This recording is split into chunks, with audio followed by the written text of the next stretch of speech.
I made a video a while back about a way you can get faster and better at hitting the kick drum. Now, I did get a lot of comments on that video correcting me and telling me that there are a lot of different techniques you can use when hitting the kick drum.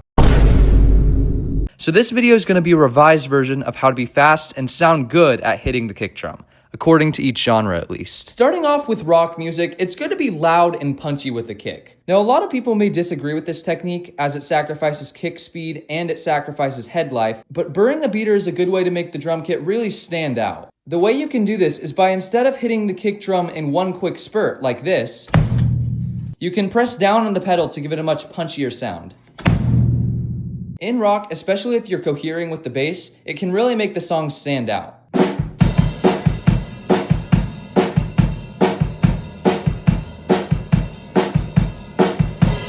Now let's talk about jazz. Jazz is pretty unique because it doesn't require much pressure from the kick drum.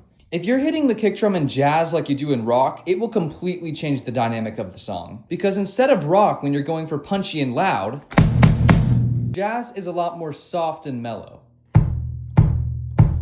The way you can do this is by almost gently tapping the kick, like this.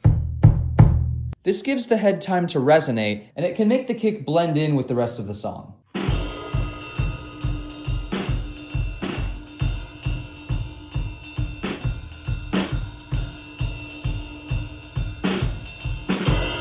The next genre we're going to be talking about is pop. Now, pop is a lot like rock in the sense that the kick has to be really punchy and cutting. This helps the drums really cut over the chaotic sounds of pop music.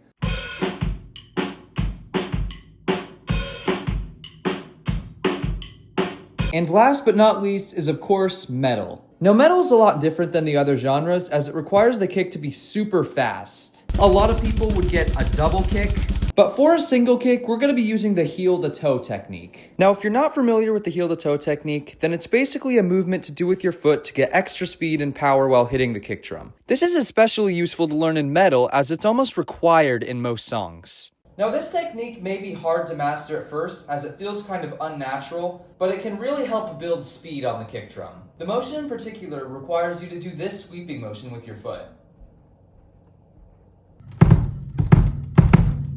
It may feel a little weird at first, but once you get the hang of it, you'll be playing some pretty cool metal grooves in no time.